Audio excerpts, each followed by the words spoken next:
porque no era mi mundo, el mundo de la circulación y de la distribución y de que realmente parte, digamos, de esta etapa también tiene que ver con los procesos en los cuales las películas se venden, se mercadean, y entonces, claro, ya aparece la palabra mercadeo y uno empieza a hiperventilarse porque nuestra formación, al menos la que yo recibí en la universidad, pues no está pensado para que tú mercadees un producto cultural, está pensado para que tú crees un producto cultural para que le hable al mundo y cree un montón de símbolos y deje un montón de sentidos circulando en las personas que lo ven.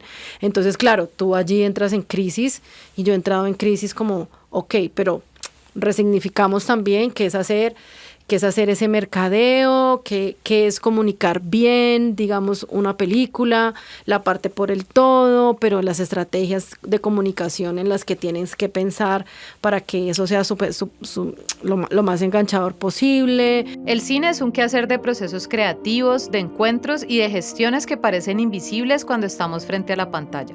Eventos como el Festival Internacional de Cine de Cali permite descubrir su magia y también su complejidad. Hoy charlamos con Yerili Polanco, su directora ejecutiva, quien sabe y entiende que el cine es por y para sus públicos. Su experiencia como productora, cineasta feminista, gestora cultural e investigadora es determinante para hacer del FICALI un evento de ciudad.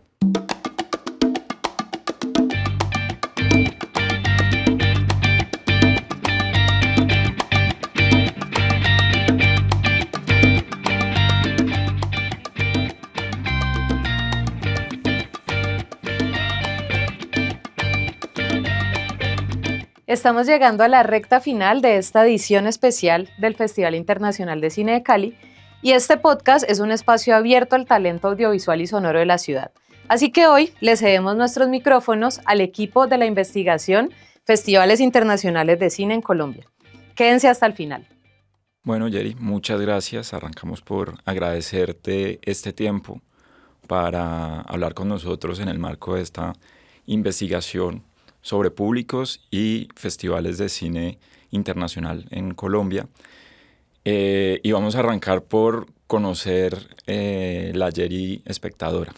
Entonces, si podrías empezar como contándonos tu experiencia como espectadora, no solo de cine, sino de audiovisuales, como en ese rango amplio al que nos enfrentamos como en la actualidad. Bueno, pues también gracias por la invitación y pues por este bonito ejercicio también que vienen haciendo de investigación, en el que, digamos, una de las grandes preguntas que tiene nuestro sector en este momento es ¿y dónde están los públicos? Entonces, pues empezando por mí, pues mira, Gustavo, yo siento que yo he sido una persona que he visto imágenes desde que soy chiquita, y imágenes en el sentido, digamos, estético, ¿no? Yo crecí como en una familia donde mis papás eran docentes y un padre sobre todo pues muy ligado al campo de la cultura, con muchas inquietudes artísticas. Entonces él era fotógrafo, también fue cineasta, hizo Super 8. Entonces mi relación con las imágenes viene de la infancia.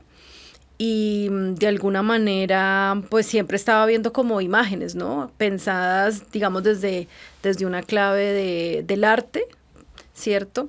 Y también desde lo que podía, digamos, ofrecer la oferta de un momento específico cuando yo ya estoy un poquito más grande, como ya después de los 10 años, y está como también el auge de la televisión regional y lo que llamábamos acá también la perubólica, ¿no? Entonces había como muchas posibilidades de ver otros tipos de imágenes, y pues en la medida en que ya estaba también más grande podía comprender más esas imágenes, ¿no? También recuerdo que desde pequeña yo leía una cartillita que venía con la Gaceta Dominical del periódico El Espectador y la revista Los Monos. Entonces yo consumía cómics en esa época. Entonces sí tengo, digamos, como una serie de consumos que vienen desde que soy chiquita, casi desde los 4 o 5 años. Yo leía esa revista, también asistía a funciones de teatro, a funciones digamos, como de títeres. Recuerdo mucho, digamos, como muchas maneras, digamos, de relacionarme con el campo del arte. Y desde allí, digamos, me siento como, ahora que preguntas eso, pues me siento como espectadora desde que soy una niña, ¿no? Y pues evidentemente el cine también hace parte como de mi dinámica familiar. Mi papá también súper cinéfilo y pues veíamos como muchas películas con él. Las veíamos tanto en cine como las veíamos en televisión. Y no puedo negar que fui espectadora de telenovelas en mi adolescencia también. Consumí muchísima telenovela y crecí, digamos, con ese universo, digamos, telenovelesco. Y cuando ya llego a la universidad, pues yo ya tenía como, digamos, una relación muy fuerte con el cine, con la cinefilia. Y pues la universidad llegó como un poco a catapultar mi relación, pues como con gran queriente, como de ver el mundo del mundo del cine. Y pues todo lo que te aprendes, pues aprendes, digamos, en la universidad. Las clases de fotografía con el profesor Luis Hernández, con Lucho, fueron muy importantes, digamos, de ver todas las formas, digamos, como la fotografía narraba el mundo, y eso también fue para mí fundamental. Digamos que yo creo que mi primer amor es la fotografía. Yo siento que mi primer amor es la fotografía, y desde allí, pues, la relación con las imágenes ha estado todo el tiempo presente. Ahí hablabas justamente de ese, que habías sido una gran consumidora de telenovelas en tu adolescencia. Y sí, pensaba, no, sin pena, todos. Porque además era el producto como cercano, ¿no? Uh-huh. La Perubólica y compañía. Si tenés una anécdota como espectadora que te marcara. O sea, hablabas de que la fotografía fue tu primer amor o es tu primer amor. No sé si como espectadora tenés una experiencia o una anécdota así como marcante. Pues la verdad es que tengo muy mala memoria como para esas cosas. Yo le dije que mandara las preguntas, hubiera podido pensarla mejor. Pero digamos que yo siento que en mi casa ver televisión había unos ritos, y eso también lo estaba hablando hace poco con un estudiante, que si es que ustedes no tienen eso de que si no veías el programa a tal hora, pues te lo perdías, ¿no? Entonces uno sí tenía como unos rituales de irse a sentar a tal hora, ¿no? Uh-huh. Ahora las formas de consumo es, pues tú tienes el contenido disponible a cualquier hora. Cuando lo quieres ver completo, incompleto, lo paras. Entonces creo que eso sí marca una diferencia con relación a generaciones más jóvenes. Y eso era también chévere. O sea, uno sabía que uno tenía que estar a las 9 para que empezara la serie que a uno le gustaba, porque pues las primeras series también eran semanales. Uh-huh. Pues cuando uno veía Friends y ER, por ejemplo, como también consumidora de televisión, entonces uno las tenía que ver a cierta hora. O por ejemplo, mi mamá veía mucho el noticiero, entonces también había como unos ritmos que se marcaban en la casa, ¿no? De ver ciertas cosas a cierta hora. O por ejemplo, la clásica de el minuto de Dios. Entonces uno sabía que era antecito, ¿no? Y mi mamá lo prendía. Y también recuerdo mucho ver como a mi abuelita que ya está trascendida. Ella veía Sábados Felices, entonces uno se iba al sábado allá, pues uno se tenía que parchar con ella, y yo veía Sábados Felices porque ella lo veía. Entonces sí habían como unos rituales, digamos, que ahora, como con respecto a la televisión, por ejemplo, yo en este momento ya no soy consumidora de televisión. No consumo, digamos, como televisión, excepto cuando voy a la casa de mi mamá, que ella sí sigue siendo, y es una mujer de 70 años, entonces ella sí sigue siendo, digamos, esa espectadora que se sienta frente al televisor, busca el noticiero, la novela y este tipo de cosas, ¿no? Entonces creo que ahí, digamos, están esas anécdotas mucho con la televisión.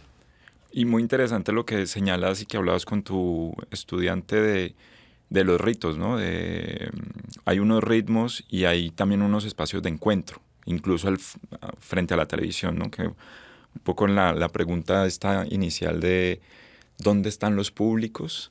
Porque claro, como ya no hay, el medio no está de cierta manera ritmando el consumo, entonces también se dispersa el proceso. Y en esa línea, y pensando como también en la transformación de la ciudad, ¿no? De Cali, ¿cómo fue o cómo ha sido tu experiencia consumiendo cine en la ciudad? Pues yo soy fiel a la tertulia, digamos, y eso también desde la infancia. Mi papá y mi mamá siempre tienen una anécdota que ellos se encontraban en la tertulia. Mi mamá se dormía en las películas, pero igual era una historia que ellos siempre cuentan, ¿no? Como que ese lugar siempre era como un encuentro para ellos. Y siempre recuerdo como un lugar donde siempre hay buen cine. Y uno de los lugares donde yo más he consumido cine aquí en la ciudad es en ese espacio. Evidentemente cuando estaba en la universidad pues uno veía mucho en las clases y en los espacios como buscando en ese momento también los DVDs piratas y veíamos las películas piratas en DVDs y pues ya uno las veía en la casa, pero también pienso que tuvimos un momento también muy bonito y es que tuvimos un cineclub al que íbamos, pues, bueno, tuvo la ciudad, ¿no? Era el cineclub que había en Lugar a Dudas y eso también marcó muchísimo como ver cierto tipo de cine que no llegaba por ningún circuito comercial. Entonces, allí también, pues, digamos, como que con relación a la ciudad, pienso que ese cineclub fue muy importante, pues, para muchos de mi generación y como también el tipo de cine que se programaba ahí. Y además de el cine, ¿cómo vivías la ciudad? Pues porque el Lugar a Dudas y la Tertulia están oeste y norte de la ciudad y pues la universidad en el sur. Pero más allá del cine, ¿cómo vivías la ciudad? Pero con relación a los consumos. Exacto.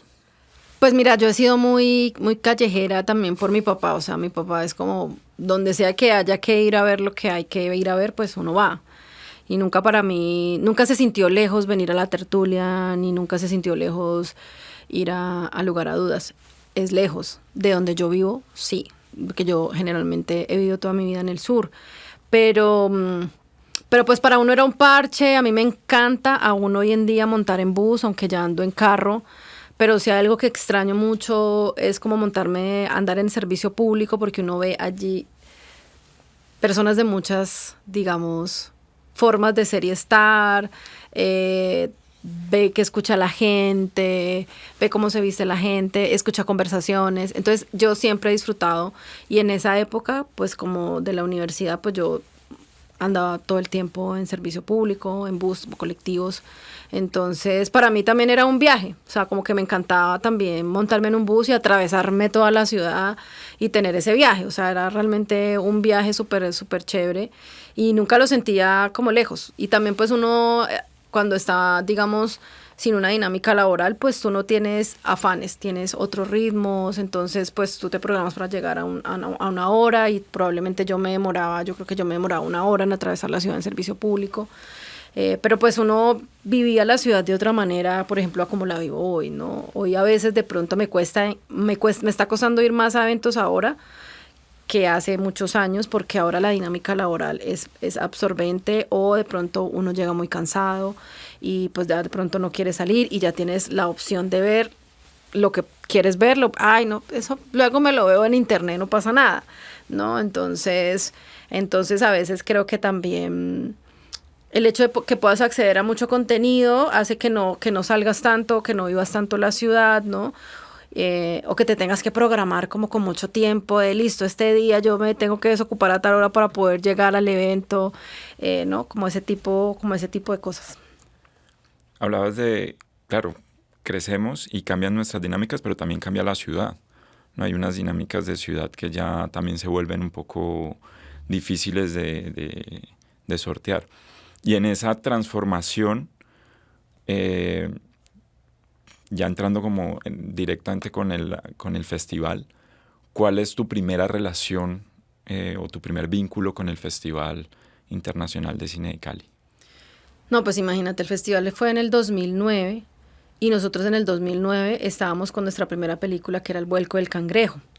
Entonces, claro, era maravilloso poder presentar nuestra primera película pues en el festival de nuestra ciudad. Entonces, eso fue pues muy bonito porque finalmente pues la película iba a festivales afuera, le estaba yendo muy bien, pero pues esta frase clásica de en casa de herrero cuchara de palo.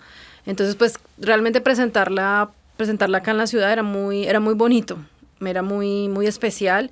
Y pues también cuando surge el festival hay una gran, digamos, como emoción, ¿no? Como que Cali, esta ciudad súper cinéfila, el Caliwood, y oye, y no tenía un festival de cine, ¿no? Entonces, ese primer momento en el que surge el festival, pues es demasiado emocionante para los que estábamos como en ese camino de hacer cine, de que surgiera un festival local y que permitiera ver lo que no se podía ver, porque si nos remontamos 17 años atrás, evidentemente las películas que iba a traer el festival no las íbamos a poder ver a no ser que fueran el festival. Eso ya no pasa hoy.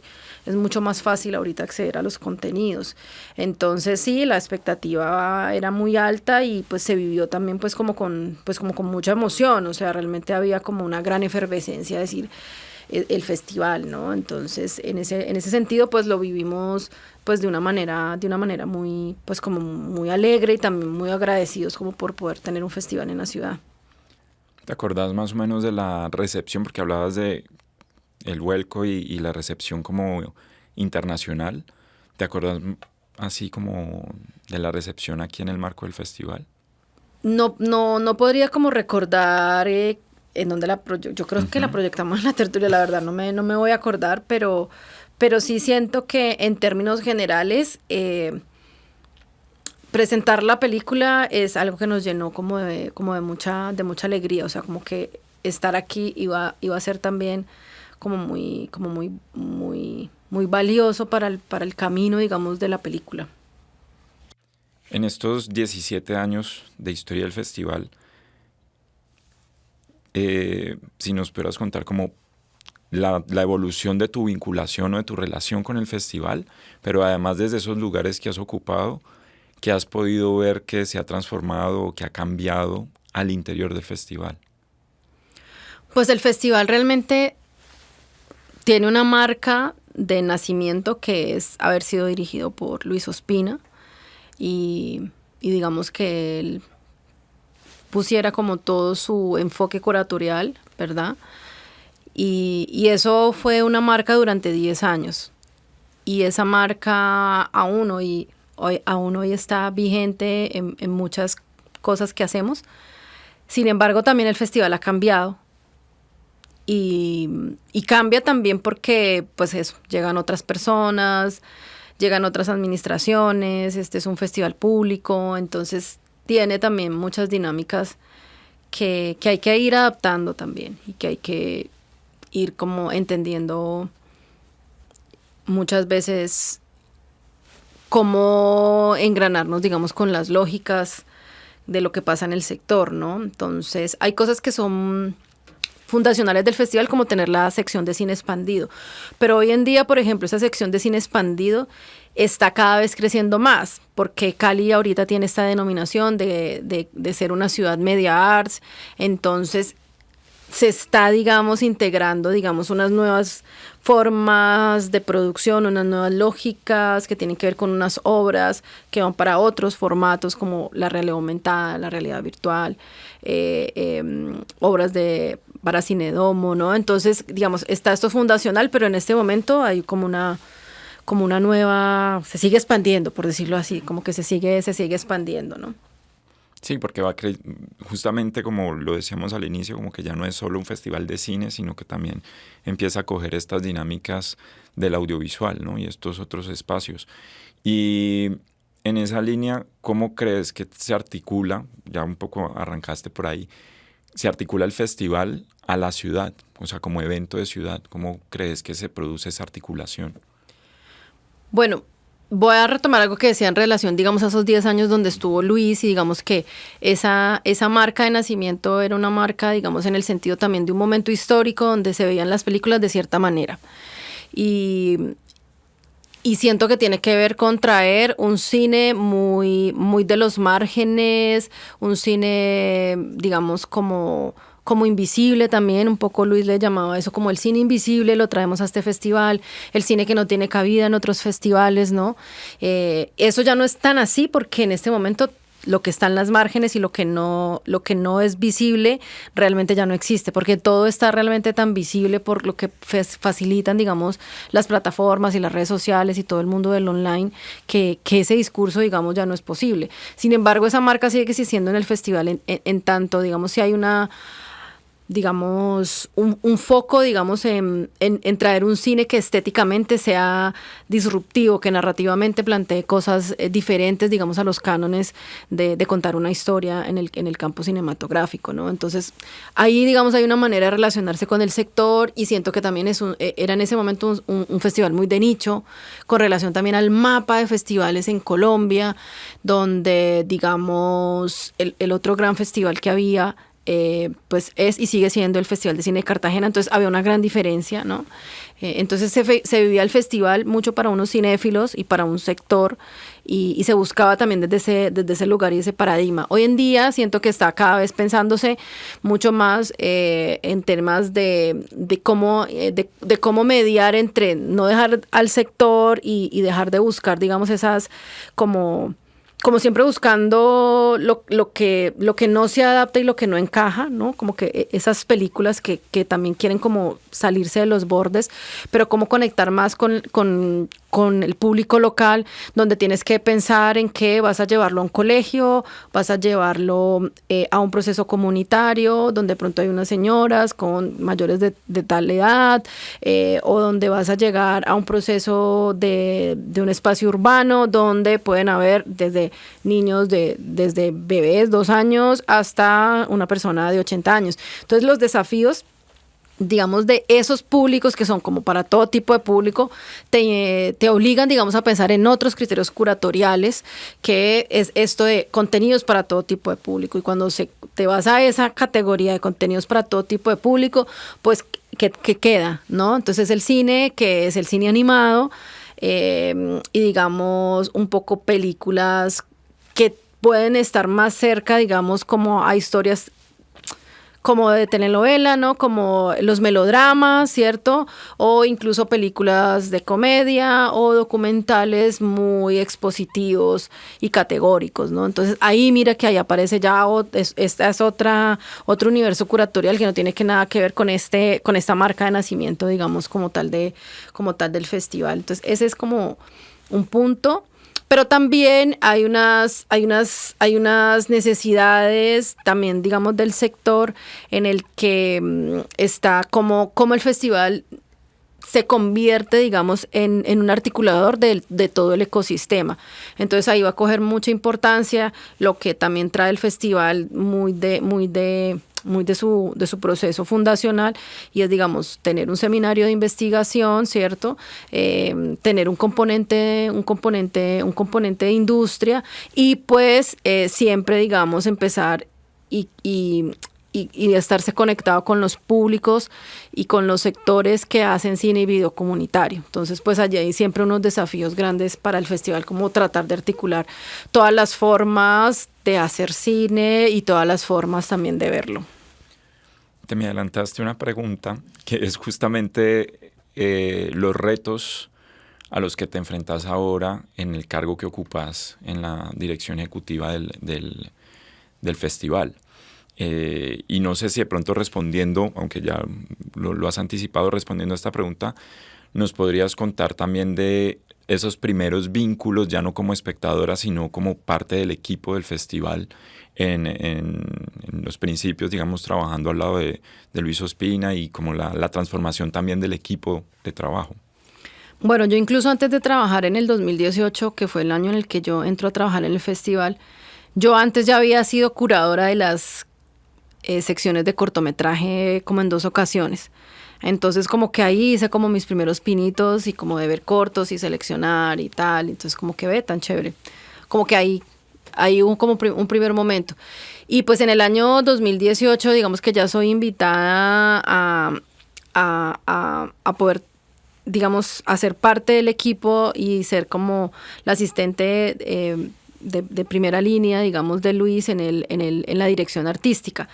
Y desde allí, pues, trabajar de la mano como con él, en entender, digamos, cuál eran como ese paso a paso de escoger las películas, ¿no? De luego entender toda la ruta que había, digamos, de lo que hacía ese cargo, pues que era como acompañar, digamos, el pago de los derechos, las autorizaciones, los materiales, que es algo que se hace pues mucho en este cargo de la asistencia de dirección artística, y pues ocuparse también, digamos, de todo lo que es las comunicaciones del festival. Entonces, ahí uno empieza a entrar pues como ya en las entrañas como tal del festival, ¿no? Y también pues acompañando otros procesos que tenían que ver con el comité conceptual del festival, y dinámicas ya como públicas que tenía que ver pues como con las convocatorias públicas que se sacan.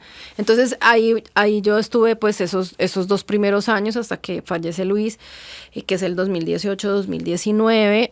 Y en el 2020, que ya Luis pues no nos acompaña, pues ya trascendió, llega la nueva directora artística, que es Diana Cavi. Yo empiezo, digamos, a trabajar con ella, porque pues ella no vivía en el país, no conocía la dinámica, pero pues traía, digamos, todo su trabajo previo, digamos, en otros festivales internacionales, como el Festival de Toronto, ¿no? Entonces, ella también venía como con un perfil muy artístico, y yo lo que hago, digamos, es como prácticamente, sin que fuera mi cargo nombrado así, pero yo realmente me convierto, también es como en la productora, digamos, del festival en los 2 años que yo estoy con ella, que es el año 2020 y 2021. Ya para el 2022, yo por temas de salud y otras situaciones personales no sigo en el festival, pero finalmente regreso en el 2023. Me invita de nuevo la secretaría a ser parte, y como que también entendiendo ese último lugar de este rol, digamos, como de la producción. Entonces ahí es donde, digamos, aparece como este rol como tal, como de ir, digamos, a la par de la dirección artística, como con una dirección ejecutiva que permita justamente que estos dos se engranen, ¿no? Y pues ahí ya llevo 2 años, este es nuestro 3er año, digamos, en este rol, y pues allí ya sí yo tengo, digamos, como a cargo no solamente acompañar a la dirección artística en todos los procesos, sino realmente, digamos, todo el proceso estratégico, administrativo, financiero y jurídico del festival. Entonces realmente es como una especie como de gerencia que uno termina haciendo, digamos, en este rol, y acompañando, digamos, todas las personas que hacen parte del festival y que lideran sus componentes. Entonces el componente de industria, el componente también de académico, donde también hay diferentes actividades, ¿no? Y el componente descentralizado, que es el componente de Cine Sin Límites, que también, digamos, tiene, digamos, una gran importancia con relación, digamos, a los objetivos y las metas que tiene, digamos, una Secretaría de Cultura con, digamos, proveer el acceso a la cultura, en este caso, a través, digamos, del cine. En el marco justamente de esa gestión y ese rol que estás ocupando, ¿cuál es como la estrategia de construcción de públicos, si existiese, ¿no? del festival, o cuál es como más que la estrategia, tal vez la ambición del festival? ¿Cuáles son esos públicos deseados, ambicionados, buscados por ustedes? Mira, en esto que es hacer un festival, yo siento que cada año es una nueva aventura y un nuevo proceso de aprendizaje. Entonces, una de las cosas que siempre te preguntan es quién es el público, ¿no? Y eso es muy difícil, porque no hay, digamos, como un historial en el que tú tengas unas bases de datos caracterizadas que te digan quiénes eran los que venían al festival. Sin embargo, en los últimos años se ha logrado tener unas bases, pero son bases de datos asimétricas. Entonces todavía para mí el público del festival sigue siendo está como todavía muy... Como la nebulosa. Como que todavía yo no puedo decir, sí, son personas de tal edad, como que si uno hiciera una gran categorización de los públicos. Pero sí puedo entender los públicos del festival desde sus intereses, ¿sí? Entonces sí hay una manera de categorizarlo, es decir, hay unos públicos para cada uno de los componentes del festival. Entonces uno sabe que los públicos que acceden, digamos, al festival y se interesan en el festival por la curaduría, pues son cinéfilos, son personas que tienen, digamos, una relación con el campo del arte y la cultura, seguramente docentes, estudiantes en formación. Luego están los académicos, en la que pues con el seminario, entonces ahí uno ve más a los estudiantes y uno ve más a los investigadores que están pensando el campo del cine. Luego están los de industria, entonces uno dice, bueno, ahí están más los productores, están más los gestores del campo audiovisual, están ahí un poco más los directores, es decir, los que se dan a la tarea de hacer, digamos, las obras, ¿no? Y los expertos en esos campos, entonces uno los puede como categorizar de esa manera. Y luego están los públicos, que son los que reciben la oferta de el componente territorial, que es todo lo de Cine Sin Límites. Entonces allí pueden haber desde gente en colegios en diferentes niveles, pero también lo que te decía, este espectro súper amplio de poner una película en la calle de un barrio o en una cancha de fútbol, donde puede llegar desde 0 años hasta la señora de los 90 años, ¿no? Entonces, esa manera es como nuestro público, digamos, está segmentado. Entonces ahí hay como una segmentación de esos públicos, pero no es una segmentación, digamos, más detallada, es decir, en términos como de yo poder caracterizar, hay más mujeres, hay más hombres, comunidades LGTBI, qué tanta población afro consume este festival, las edades tampoco, no sé si es un festival. Entonces uno ha logrado acceder a estas informaciones con las personas que se acreditan en nuestras bases de datos, y ahí empiezan a aparecer ya datos muy concretos, etarios, ¿cierto? De identificación de género, y uno empieza ahí un poco a acercarse a eso. Pero también, digamos, uno sabe que muchas personas de las que se inscriben en esas acreditaciones no necesariamente son todas las que van a los eventos. Entonces, es todavía muy difícil, digamos, como poder uno determinarlo o ser como más categórico con eso, aparte de lo que ya he dicho. Sí, porque de hecho pensaba efectivamente en esos procesos de acreditación quedan, o sea, entregan unos datos que tampoco hay certeza, como lo mencionas, de que inscribirse haga de esa persona un espectador o una espectadora real, pero además es que ven, ¿no? Que creo que también es un ejercicio importante en el análisis, porque identificar en términos demográficos el público no da como... Es un primer paso para entender dónde están los públicos, justamente en estas dinámicas de consumo, hablando con otras personas como en parte de la investigación, en el ejercicio de la investigación, como miembros o que han hecho parte del festival, como de experiencias, ¿no? Como experiencias de, justamente en esto de las anécdotas, como, yo me acuerdo de tal proyección en tal sitio, no, llegaron 10 personas. Y otros, por el contrario, decían, no, cuando proyectaron tal película se llenó y hubo gente que no pudo ni siquiera entrar. Entonces es como ese ejercicio de analizar no solo los datos demográficos y el espacio de la proyección, tipo la tertulia, sino también la misma película, ¿no? O sea, como el mismo producto al que tienen acceso, porque los consumos son diversos. Y ahora, lo decíamos, justamente lo hablamos en el marco de estos ejercicios, pues todos tenemos en el bolsillo una pantalla. Entonces también eso cambia completamente los rituales de los que hablabas al principio, hay unos tiempos, ¿no? Listo, me toma 1 hora atravesar la ciudad para ir a verme una película, lugar a dudas, pero es que si no es ahí, no lo veré en otra ocasión. Entonces hay unas dinámicas que van como modificándose. Y hay algo que me viene a la cabeza cuando te escuchaba, claro, en 2009 tu primera experiencia es presentando tu primera película, tu primer largometraje. Y ahora en el 2025, asumiendo el ejercicio de la dirección ejecutiva. ¿Cómo crees que el festival ha transformado o ha afectado, influenciado tu lugar o tu rol dentro de este maravilloso mundo de luz y color del cine? Sí, hay una cosa que quería decir con respecto, digamos, a lo de los públicos, antes de que se me olvide, ya respondo tu otra pregunta. Y es que eso, digamos, de la ruta de consumo de cada persona, eso prácticamente sería si le pones un chip a cada persona y te dice, sí. Y si tuviéramos un sistema, digamos, de acreditación que fuera más sofisticado y te pudiera dar, digamos, esa data. Por ejemplo, una pregunta clásica mía es ¿cuántas películas ve una persona en el festival?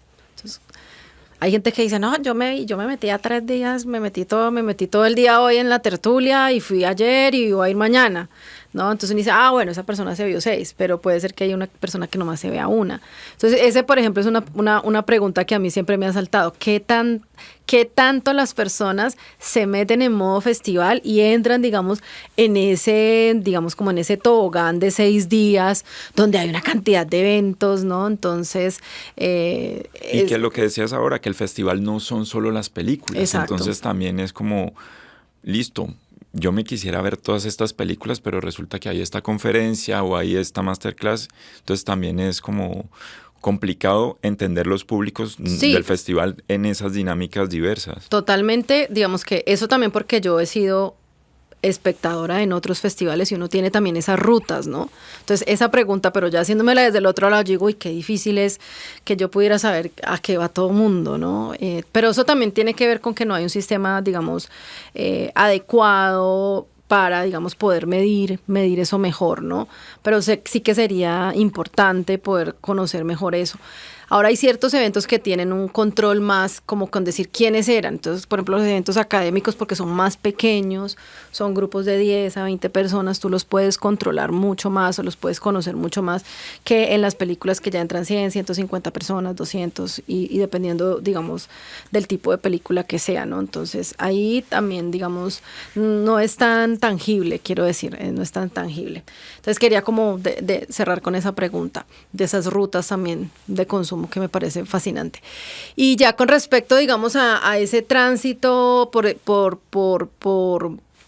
mi, de alguna manera, mi camino profesional, pues parte también de lo que me ha llevado la vida ha sido justamente transitar de ser una persona que venía como de la gestación y materialización de obras audiovisuales a ahorita preguntarme cómo esas obras audiovisuales que otros producen y gestan tienen espacios de circulación, ¿no? Entonces las preguntas que te haces acá no son las mismas que las que me estoy haciendo ahora. Sin embargo, yo sigo produciendo películas, pero sin duda, digamos, la conversación actual del sector tiene que ver con que en Colombia producimos ahora más películas que hace 20 años, pero nuestros públicos son cada vez más pequeños o realmente siempre han sido pequeños, sino que como ahora produces, pues esos pequeñitos se ven muy ínfimos en relación a lo que produce. Entonces ahí hay totalmente, digamos, un desbalance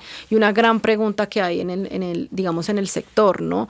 Entonces también ese tránsito fue muy bonito porque de hacer y ejercer, digamos, el rol de la producción, que finalmente cada vez más resignificado en el lugar en el que tú como productor también eres una cineasta y tú también conoces mucho y tienes que entender muy bien qué es que una película tenga una calidad estética, artística, qué es lo que una película realmente pueda movilizar, digamos, emociones, pueda movilizar formas diferentes de hacer, de pensar, ¿no? Entonces, en ese lugar como cineasta, de saber y de ver, de hacerlas y también de aprender ahí a verlas, el tránsito al que me lleva ahora justamente es como que ahora comprendo mucho más lo que antes hacía, ¿cierto? Pero ahora tengo otras preguntas, ¿no? Otras preguntas con relación justamente a los públicos, a cómo es hacer realmente una mediación con los públicos, qué es lo que realmente necesita uno movilizar para que ese público vaya a ver una película y escoja dentro de toda su oferta cultural, que no solamente incluye el cine, sino que incluye el teatro, incluye la música, incluye ver un influencer en TikTok, ¿no? Creo que esa es como, wow, gracias por venir a ver esta y escoger esta película en medio de las 1000 opciones que tienes para hacer. Entonces creo que ahí hay otras preguntas desafiantes que hacen que justamente el cine siempre vuelva al centro como lenguaje, el cine siempre vuelva al centro como el motor, digamos, de lo que hacemos. Las preguntas aquí son unas y acá, digamos, y acá son otras.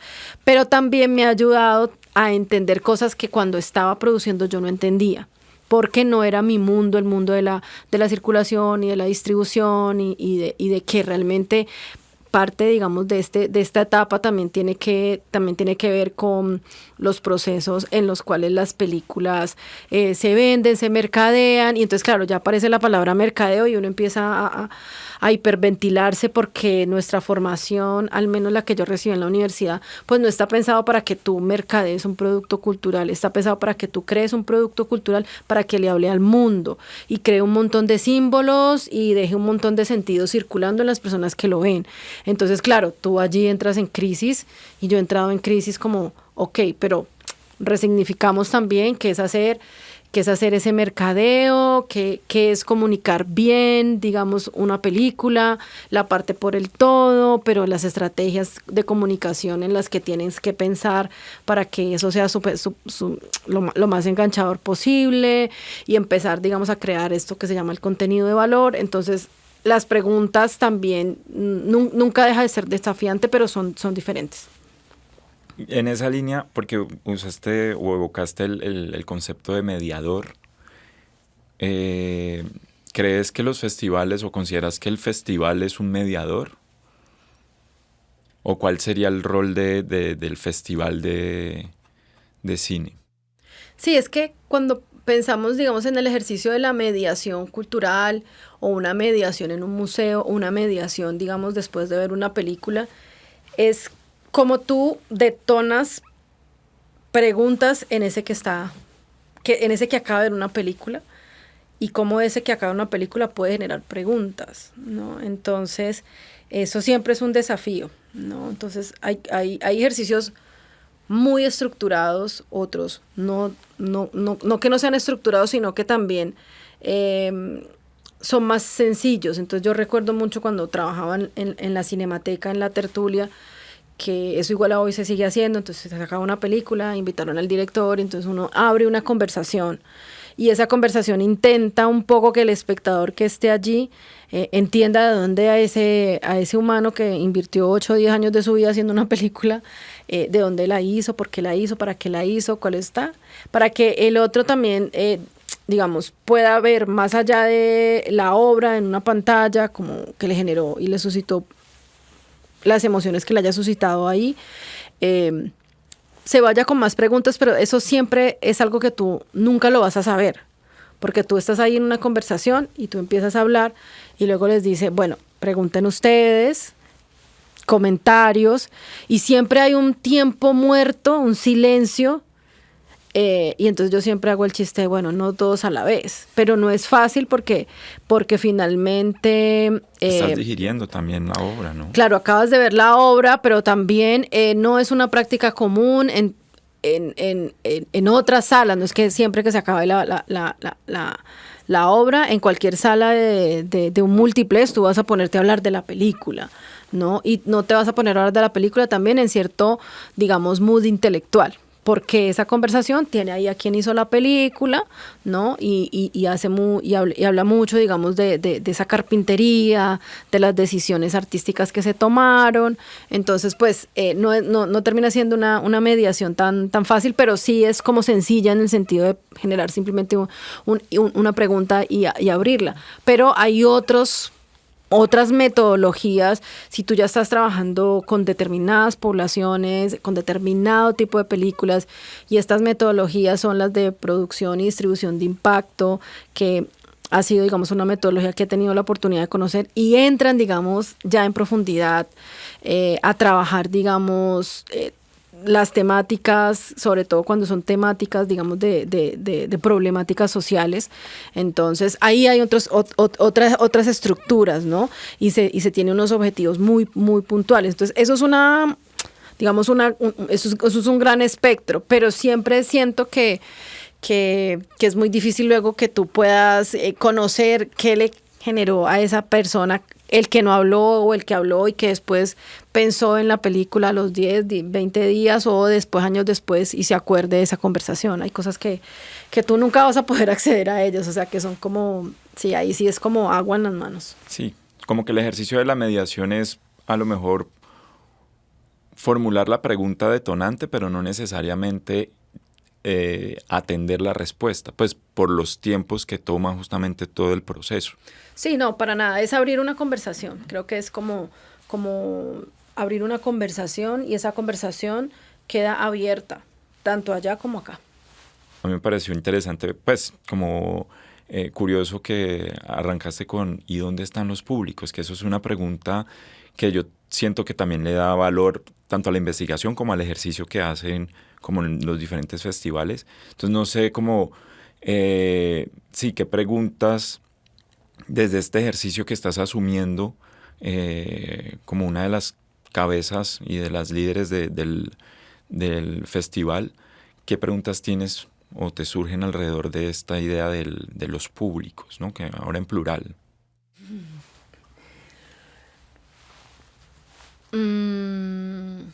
Mira, para mí uno de los grandes, digamos, desafíos es cómo ahora comunicamos lo que hacemos, ¿sí? Porque además no es que estoy comunicando una sola película, sino un conjunto de películas que todas tienen un valor y uno a cada cosa que programa en el festival, a cada charla, a cada invitado, todo le parece que es lo máximo, ¿no? Entonces, como que luego cómo comunicas todo, que todo se vea en ese mismo nivel de importancia y que todo lo que tú comunicas, el otro lo entienda a ese mismo nivel de importancia, ¿no? Entonces, allí entra uno, digamos, como en un gran reto que pasa por las nuevas formas también en las que se hace comunicación, que no es solamente información programática, sino cómo generas también contenido de valor.